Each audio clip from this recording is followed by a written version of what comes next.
ஏழுமலையான் என்றுனை சொன்னால் ஏற்றம் கொடுக்கும் தெய்வம் நீயே.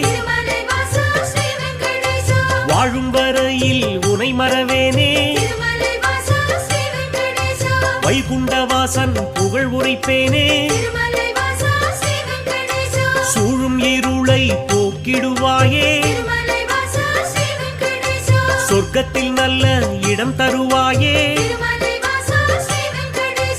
ஆழ்கடல் கொண்ட அழகிய முத்தாய். அடியவர் போற்றும் ஆண்டவன் நீயே. ஊழ்வினை அகற்றும் உத்தமன் நீயே. உலகினை அளந்த பெருமாள் நீயே.